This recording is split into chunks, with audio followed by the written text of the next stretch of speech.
Et quand il est arrivé au pouvoir, et qu'il y a montré beaucoup finalement de constance, en réalité, il a montré de la cohérence, il a montré de la continuité, il a montré de la volonté. Il restera le patron de la diplomatie, il restera le patron des services de sécurité. Je pense que les Marocains sont conscients que le pouvoir du roi fait l'équilibre sur la dispersion logique, démocratique de l'élection. Pour éviter que ça ne devienne ou conflictuel ou que ça n'aboutisse à la paralysie, l'autorité du roi. Maroc en phase avec les enjeux de son époque, mais fidèle à la tradition de la dynastie alaouite. Il y aura toujours une part, je dirais, irréfragable de mystère, d'indicible dans la relation entre les Marocains et leur roi, qui nous échappe à nous complètement. À nous, républicains européens. Qui nous échappe. Et il faut le reconnaître, il faut avoir la modestie de le reconnaître. السلام عليكم مشاهدين قناة أخبار المغرب تيفي. مرحبا بكم في هذا الفيديو. الرئيس الفرنسي السابق هولاند يتحدث عن قوة دبلوماسية الملك محمد السادس وعن تطور المغرب منذ جلوس الملك على العرش في جميع المجالات. والآن لنشاهد الفيديو فرجة ممتعة.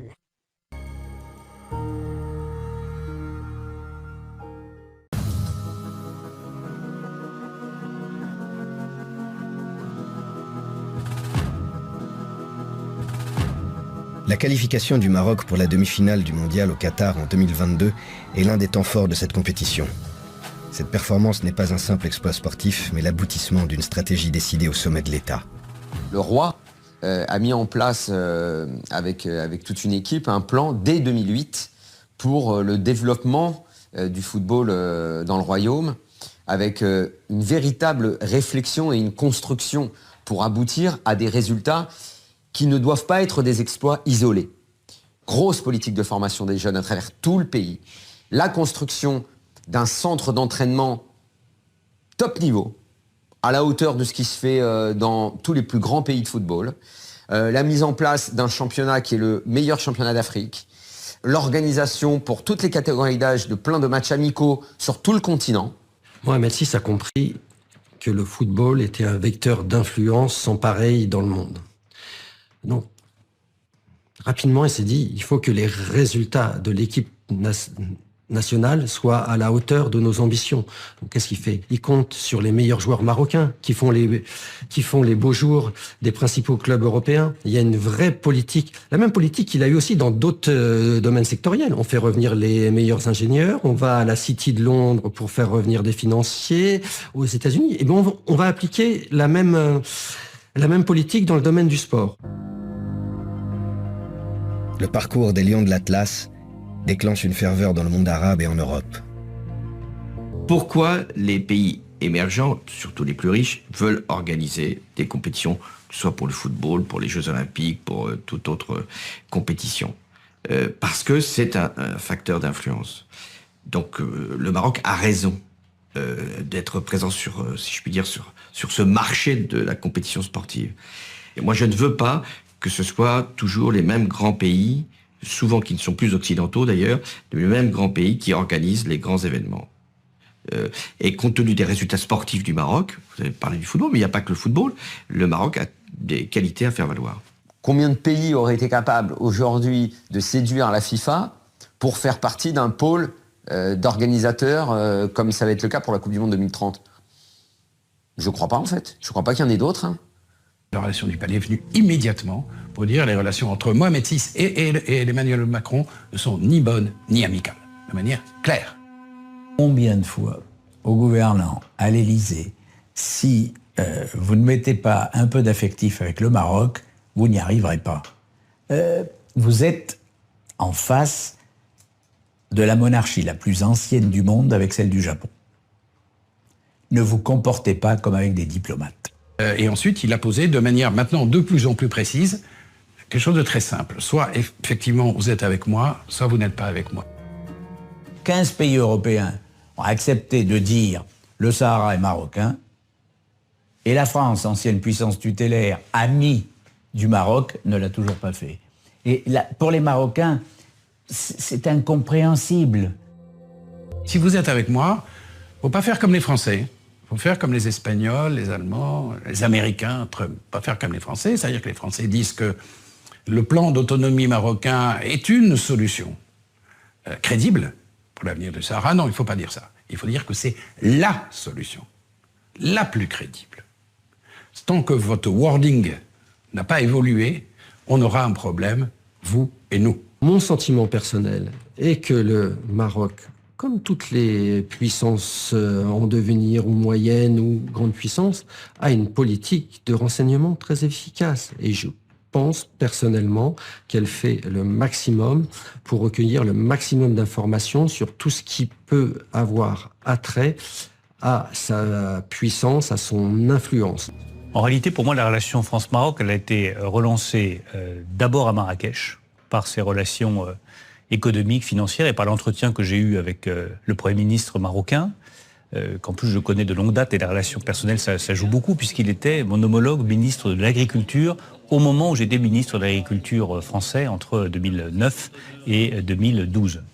Il y a eu ensuite des visites bilatérales, il y a eu Casablanca, et nous avons travaillé de manière très opérationnelle, en regardant sujet par sujet, projet par projet. Et elle a franchi un pas qui peut paraître très difficile à comprendre et à déchiffrer pour d'autres personnes que des diplomates aguerris, mais qui est un vrai pas politique majeur à travers une décision qui est de financer un projet de développement d'une infrastructure énergétique qui va relier Dakhla avec Casablanca. C'est déjà un geste politique qui, je pense, n'a pas échappé aux autorités marocaines. Maintenant, il s'est passé un certain nombre d'années, il y a eu une évolution de la région. Je crois qu'il va falloir qu'on réexamine cette position. En tous les cas, j'ai écrit au président de la République française mon sentiment sur ce sujet, que nous sommes en 2024 et que 2024 n'est plus tout à fait 2007. Et que sur ce sujet, il me semblait que nous devions évoluer.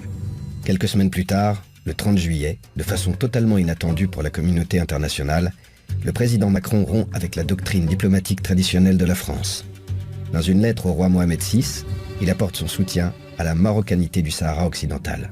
Qu'est-ce qui est continuité, rupture entre Hassan II et Mohamed VI? C'est une question qui a souvent été posée parce que c'est pas du tout le même style. Bon. Pour Mohamed VI, cette gouvernance royale repose sur le consensus, sur le consentement. C'est une affaire d'équilibre. Mohamed VI a été très différent dans son approche. Il a été beaucoup plus actif, sans doute, sur la scène africaine, beaucoup plus présent sur le plan intérieur et extérieur que l'était son propre père. Mais il l'a fait avec une méthode beaucoup plus, j'allais dire, raffinée, douce, moins exaltée et moins antagonique. C'est le roi des jeunes. Lui, il est en phase avec sa génération. On le voit aussi dans les magazines. On le voit pour la première fois faire du jet ski, par exemple. C'est un roi que l'on croise au volant de sa voiture et que les Marocains peuvent apprécier et puis même toucher, palper. C'est un roi qui enlève certains codes du protocole aussi. Les discours du roi sont des moments rituels de très grande pédagogie. Il les veut très pédagogiques, ces discours. C'est là où il passe ses messages.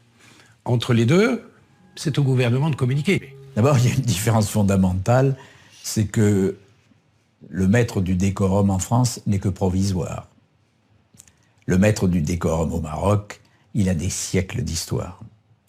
Et des siècles qui font la différence. Il n'y a pas de remise en cause de ce qu'il est. Il peut, lui, laisser son empreinte et par définition, c'est d'autant plus facile au Maroc que le roi est également commandeur des croyants. Premier voyage au Maroc, la modernité telle qu'on la voit maintenant n'existait pas. C'était le premier voyage au Maroc. La modernité telle qu'on la voit maintenant n'existait pas. Il y avait certaines villes avec des chèvres encore au milieu des voies de passage. Des autoroutes, il y a un TGV, il y a des extensions, il y a des aéroports. Il y a un roi qui a su aussi lancer des grands chantiers d'évolution.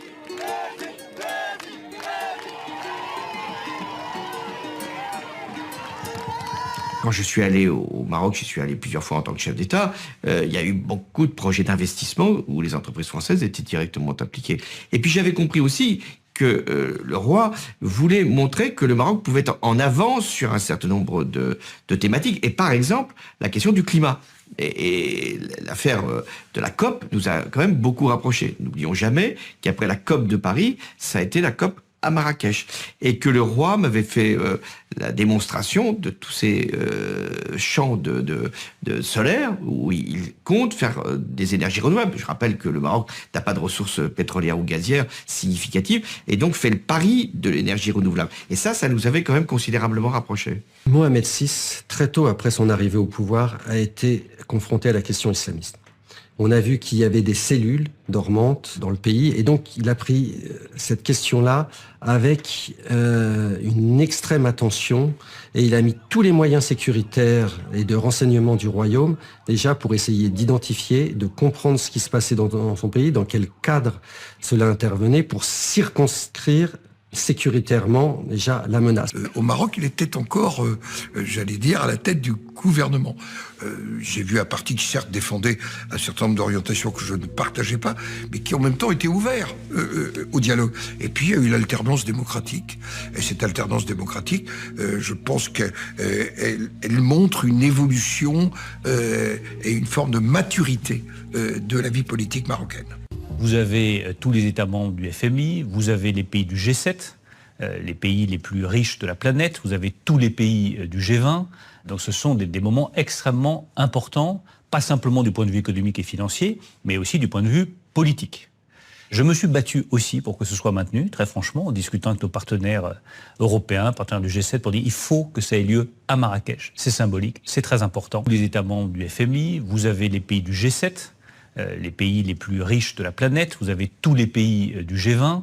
Donc ce sont des moments extrêmement importants, pas simplement du point de vue économique et financier, mais aussi du point de vue politique.